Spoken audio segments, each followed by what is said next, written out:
My name is Matias Perez Aguirre, and this is my place in Canadian history. My story begins in Basque Spain with my great-grandfather on my mother's side. His name is François Erviti. It is 1936 and the country is changing fast. Trouble is brewing. Increasing opposition for the elected Democratic Party has caused a major destabilization of Spain that is quickly tearing it apart. My great-grandparents are struggling to stay out of poverty. Living in the city with 7 kids is anything but easy. My great-grandmother suggests that they immigrate to America, the land of opportunity, like so many at the time were doing, but my great-grandfather is too loyal to his country to leave. By summer, rumors have turned into a brutal reality. The Spanish Civil War has begun.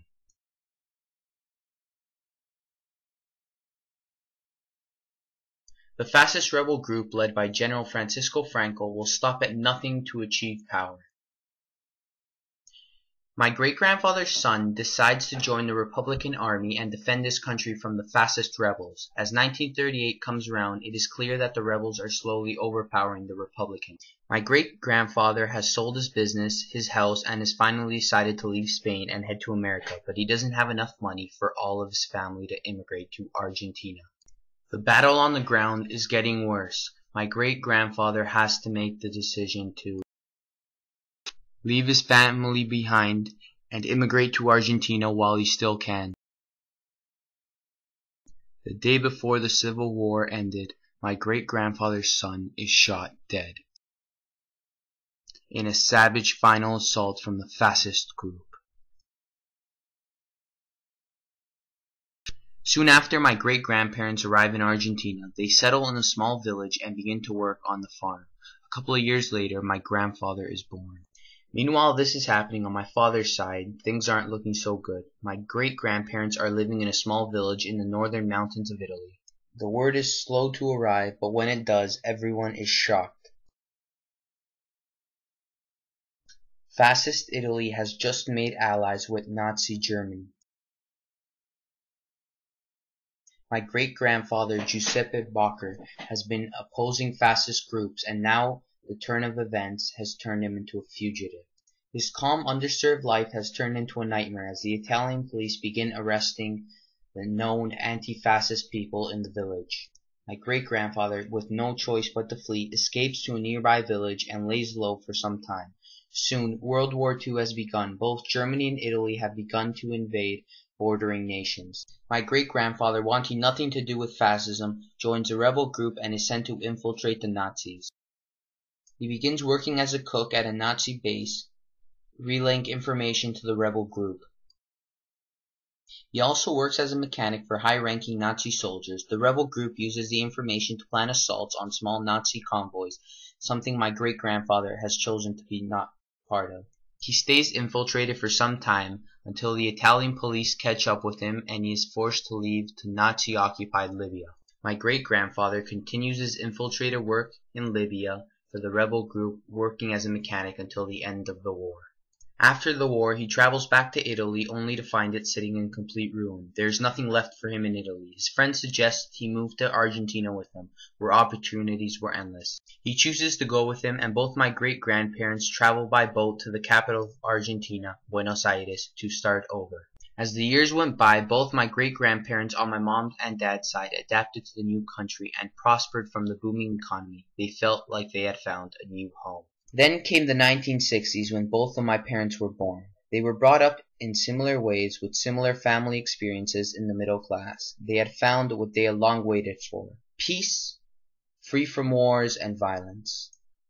But then suddenly in 1976 that all changed. The military turned on its own people, kicked all of the politicians out, and claimed power. It came suddenly, with no warning, and they took over in a matter of days, no shots fired. This marked the beginning of a period of state terrorism that both my parents had to grow up in. The Dirty War, as it was called, was not something fought on the streets. It was not a civil war, instead an underground war.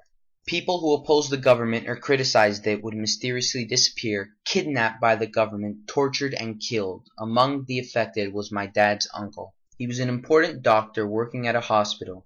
He sent a letter to the government asking for more funding. A couple of days later, he received a death threat from the government telling him to leave.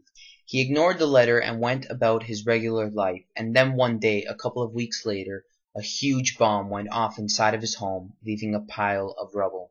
Although nobody was hurt, it was enough to make him stop. My dad's uncle fled as fast as he could, immigrating to France. This sent rippling waves of fear which hit my dad's family hard. Until the end of the Dirty War in 1983, my dad and his family would live in fear for their lives. In total, over 40,000 people went missing, their fates unknown forever. After the Dirty War was over, things returned to normal. People went about their daily lives and criticized the government all they wanted. This was the same for my family. My parents met at the end of high school and got married soon later. They both went to study in university. But gradually life in Argentina became worse. The economy began to shrink, people became poor, safety in the streets became worse, robberies and murders became ever more common. My dad for work traveled back and forth to Boston and would come back home to Buenos Aires talking about how good life was in the US and how bad things were getting in Argentina. Then on a business trip he visited Toronto and he instantly fell in love with Canada, a country he barely knew. A short time later, I was born in Buenos Aires on July 26, 1999, and my parents decided that they wanted a better future for me. In the year 2000, my parents and I immigrated to Canada, leaving our entire families behind in Buenos Aires. We arrived in Toronto with little money but with big ambitions. My dad quickly found work and we resettled in Woodbridge to get away from the city, and then moved again to Maple, where I live now. My goal is to get a baseball scholarship in the States and study media arts, and my aspiration is to become a professional baseball player and become an author. I also enjoy being in the outdoors, mountain biking, and of course, playing baseball. From my family's first-hand experience of internal and external wars and having to immigrate, this makes me value living in a country where there is peace, tolerance, opportunities, respect for human rights, and a country that is welcoming. These are the values that I will always have and that I will pass on to future generations. This is my place in Canadian